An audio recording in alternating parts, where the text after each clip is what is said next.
Quittons Liège un court instant et allons à... Oh, inutile de vous préciser, je pense que tout le monde reconnaît cette butte célèbre à Braine-l'Alleud, la butte du lion surplombant le champ de bataille de Waterloo. Quel rapport plus particulier avec l'histoire de notre cité, me demanderiez-vous? Bon, d'abord, tout le monde sait, ou sera content d'apprendre, que la sculpture monumentale juchée au sommet du Cône de Terre, le lion de Belgique, une œuvre de 28 tonnes s'il vous plaît, est sortie en 1826 des ateliers de John Cockerill à Sorin.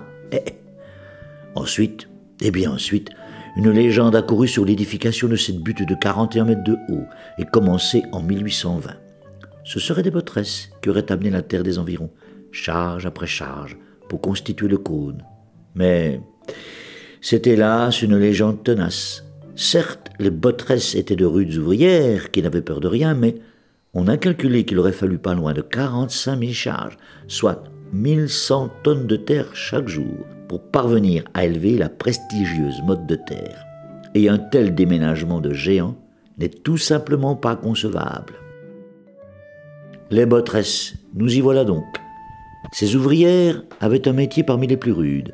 Pour des salaires de misère, 30 centimes en aller-retour pour les dernières d'entre elles, elles transportaient sur leur dos, à l'aide d'une hotte en osier, appelée aussi un bau, le plus souvent du charbon, mais aussi toutes sortes de biens, du remblai, ou encore des morceaux de bois ou des aliments, patates, café, beurre des fermes du Condro ou sucre de Tirlemont. Tout ce qui pouvait tenir dans la hotte.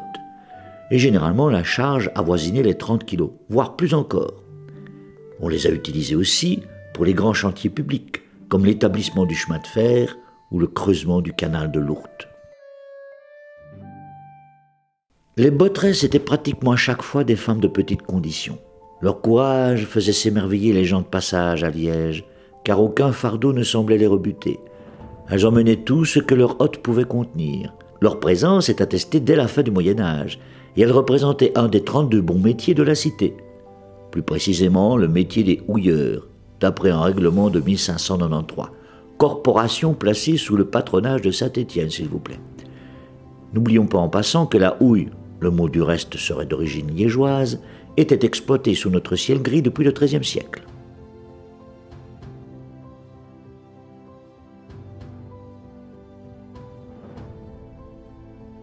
D'après Armand Barre, compagnon de route de Destrée, la botteresse se faisait d'abord cotiresse, c'est-à-dire porteuse de fruits et de légumes durant la belle saison. En hiver, elle chargeait sa hotte de charbon, et la longue file de ses laborieux s'étirait des charbonnages vers les maisons des particuliers qu'il fallait chauffer. C'étaient à tout coup des femmes au langage rude et imagé, car comme on dit, elles n'avaient pas la langue dans la poche. Elles pouvaient apostropher le passant sur un ton pittoresque et sûrement aussi vulgaire à l'occasion. Malgré leur sans-gêne, les gens les aimaient bien, leur dur métier portait au respect, et on leur faisait partout bon accueil. On les voyait sur les chemins menant au grand centre marchand, la tête couverte d'une chape, c'est-à-dire un capuchon de toile grise, dévalant les côtes denses de Grasse-Berleur ou de Saint-Walburge. Appuyées sur un bâton qui les soulageait un peu du poids de leurs faits lorsqu'elles reprenaient leur souffle, souvent pour avaler une jatte de café noir, elles portaient des bottines lacées et avançaient pliées vers l'avant. L'hiver, elles cheminaient dans un manteau de laine noire à zébrure rouge.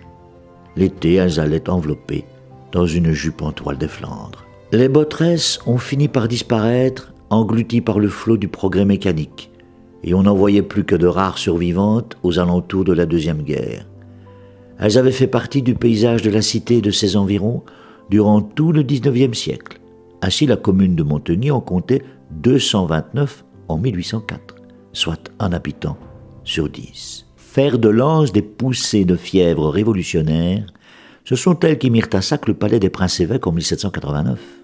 Épisode sans lendemain, car le XIXe siècle bourgeois en fit des esclaves de leur misère. Elles ont durablement marqué le paysage local. C'est sans doute au titre de leur énergie têtue qu'elles ont mérité de figurer sur la plaque en bronze de la fontaine de la tradition place du marché. Cette œuvre de Georges Petit remplaçait en 1930 une antique fontaine de 1719. Les plaques représentent des figures du folklore liégeois, dont précisément nos porteuses de hotte. Celles-ci, comme bien d'autres métiers, ne font plus partie de notre paysage quotidien.